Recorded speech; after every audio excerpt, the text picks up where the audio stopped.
মৌলবিহারী চট্টোপাধ্যায় আপনার ভাই? আমার সহোদর ভাই। আমাদের অফিসার্স ট্রেনিং স্কিমে তার নাম রয়েছে দেখছি। মিস্টার চ্যাটার্জি আমাদের কোম্পানিকে যে সার্ভিস দিয়েছে সেই জন্য ওর ভাইয়ের নাম আমি রেকমেন্ড করি।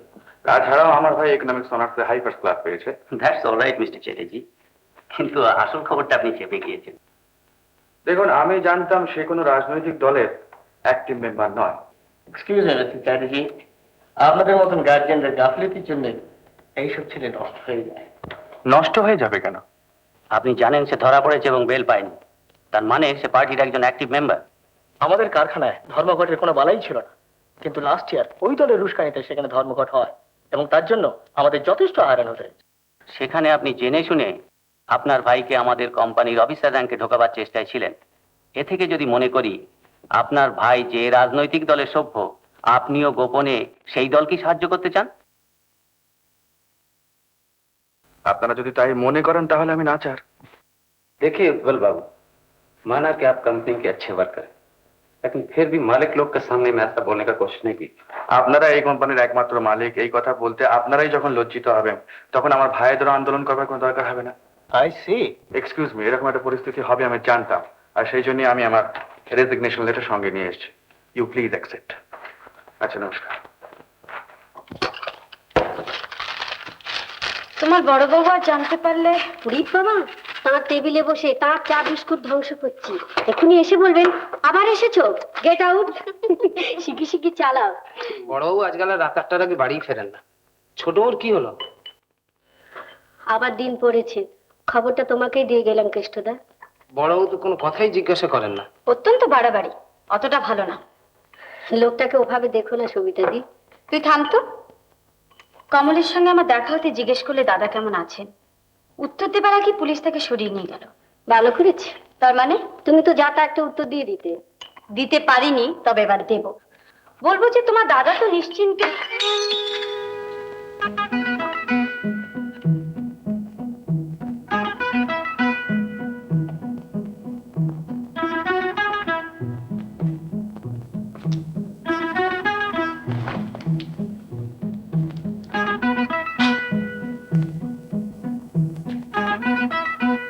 কেষ্ট,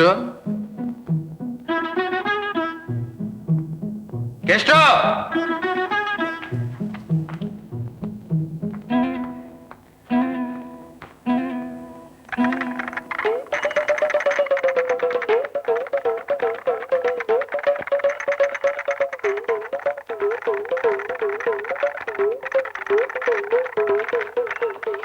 গরম আছে, এই মাত্র তৈরি করেছি।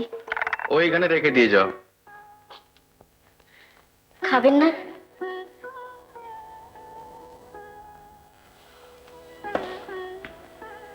তোমার বাড়িতে গার্জেন নেই? দাদা আছেন, স্ট্রোকে বাদিকটা পড়ে গিয়েছে। আর তার দেখাশোনা না করে তুমি বুঝি বাইরে বাইরে ঘুরে ঘুরে বেড়াও? সমস্ত সংসার যে আমাকে চালাতে হয়, কাজে সব খরচ আমাকে জোগাড় করতে হয়। তোমাকে জোগাড় করতে হয়? হ্যাঁ। এটা আমাকে বিশ্বাস করতে হবে। বিশ্বাস করা না করা আপনার হাত। কি করে জোগাড় করো? ভোর 5টায় উঠি, রান্না প্যাকিং এ কাজ করি, তারপর এক জায়গায় টিউশনি করতে যাই, সেখানে 2টো মেয়েকে পড়াতে হয় আর 3টে বাচ্চাকে আগলাতেও হয়।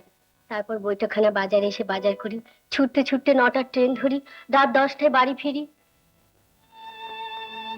আধ ঘন্টা দাদার দাঁত খিচুনি খাই, এটা আনিসনি কেন, ওটা আনিসনি কেন। তারপর তারপর আবার ভোর 5টায় উঠে আবার সেই 9টার ট্রেন ধরে। চা বোধহয় ঠান্ডা হয়ে গিয়েছি, খাবেন না?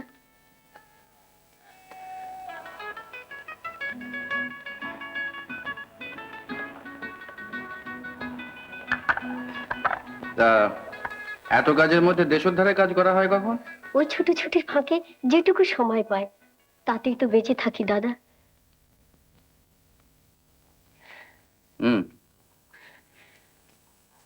আবার দিন পড়েছে, সামনে শুক্রবার, সবাই বলছে কমল ছাড়া পাবে।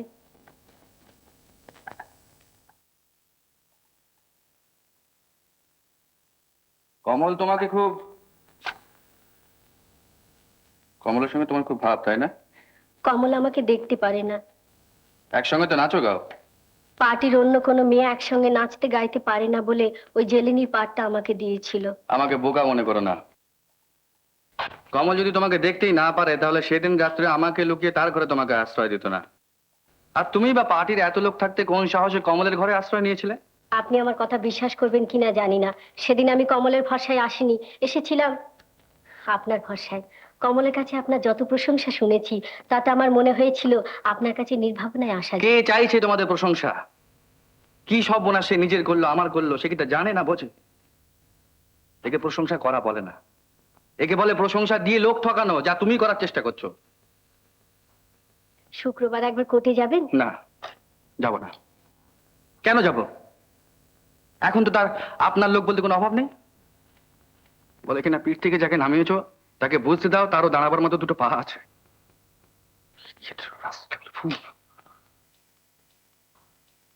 তোমার টিউশনই নেই? যাচ্ছি। একটা প্রেসক্রিপশন ছিল। ও আছে, একটা কথা। বলো। গোটা চাই টাকা ধার দিন না।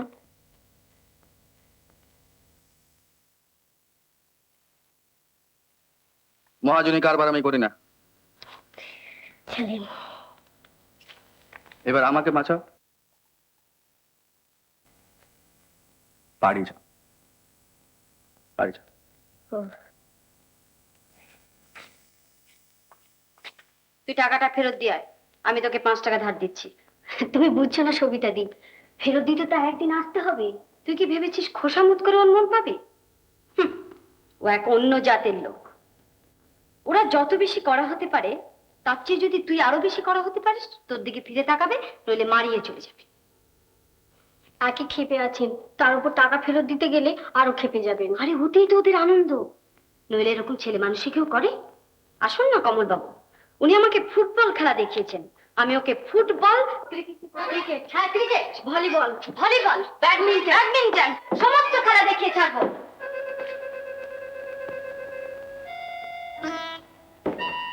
হাডুডু, সব খেলা দেখিয়ে ছাড়বো। দেখলি, যেন চিনতেই পারলেন না। এমন চেনাবো না যে বাছাধনকে আর ভুলতে হবে না। মনে হচ্ছে তুমি পারবে সবিতা দি। কি তালা ভাঙতে? পাছে কোনো মেয়ে এসে দু ভাইয়ের মধ্যে ঝগড়া বাঁধায়, সেজন্য বিয়ে করেননি। আচ্ছা, এ সমস্ত কথা শুনলে গা জ্বালা করে কিনা? নিশ্চয়ই, কিন্তু সবিতা দি, আজকালকার মেয়েদের যে সে সুনাম আছে। ওসব আমি মানি না।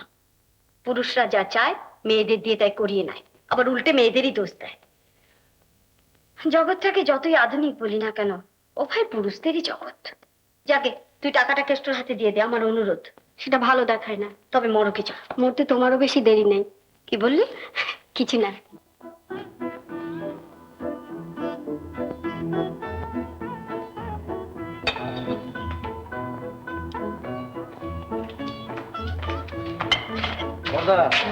দু কাপ চা দেবেন তো, আর একটা খালি কাপ দেবেন।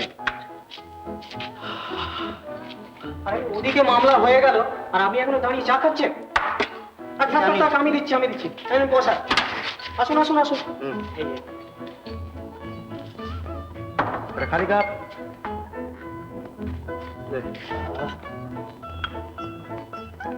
কমল তাহলে ছাড়া পাবে কি বলো নিষিদ্ধ? বাজে বকিস নে। কাঠ করে এসে স্টুপিটা এদিক ওদিক খুঁজে।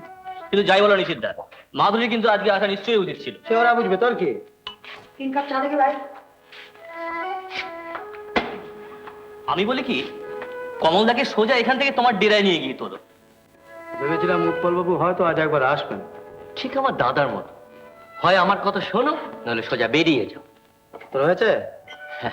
শরীর পেমেন্টটা করে দে। বা চলে আয়। চলো।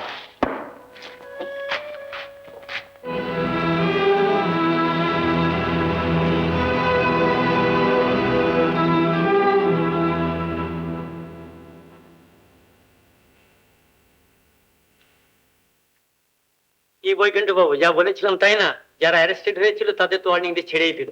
এ শুধু হ্যারাস করা। যা বলেছেন।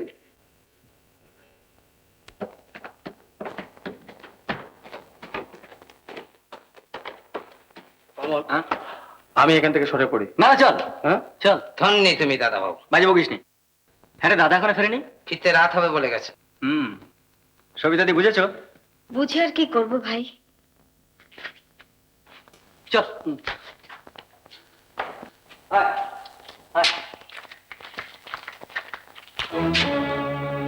দেখ কমল, যে ছেকল ছিঁড়তেই হবে তাকে ফুল দিয়ে ঢেকে রেখে লাভ কি? কি দেখছিস কি? তালা লাগিয়েছে। ও, তাহলে পাঁচিল তোলা হয়ে গেছে। পাঁচিল তোলা ইচ্ছে ঢের ভালো ছিল রে। তুই একটু বস।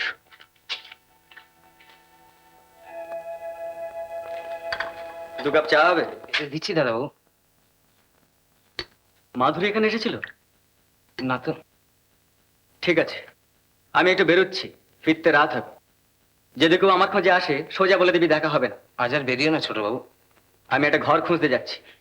আমি কালই সকালে এখান থেকে চলে যাব। যা করবি তার সামনের থেকে করো, বাড়ি ছেড়ে যেও না ছোটবাবু।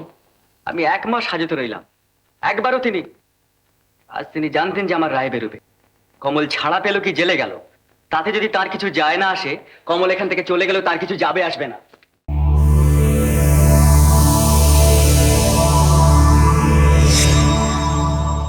উত্তম কুমারের সেরা সিনেমা দেখতে হলে ডাউনলোড করুন ক্লিক অ্যাপ।